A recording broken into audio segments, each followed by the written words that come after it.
Hi guys, in this video I will show you how to withdraw money from Sweatcoin or Sweatcoin withdrawal money tutorial.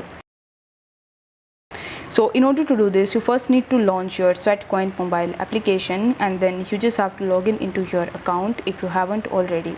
Now, as you might know that in the Sweatcoin application, you just have to work every single day, and this application is going to convert your steps into Sweatcoins.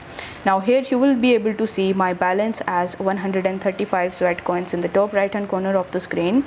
So if I want to withdraw it, then you just have to tap on the balance tab, and here you will be able to see the option of spend Sweatcoins.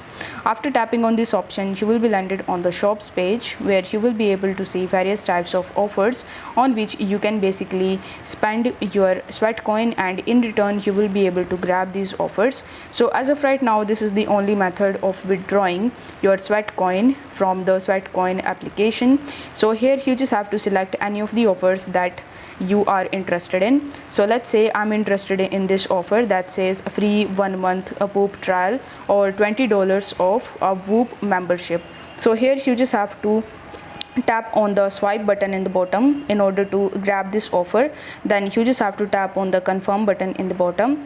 After waiting for some time, it will show you that you have successfully redeemed your coupon, and here it will also show you the instructions on how you can easily grab this offer. So you just have to go to the website of that particular offer that you have selected, and there you just have to try to redeem your coin. So this way you will be able to easily do this. I hope this video was helpful, and if it was, then don't forget to like the video and subscribe to the channel. Thank you so much for watching.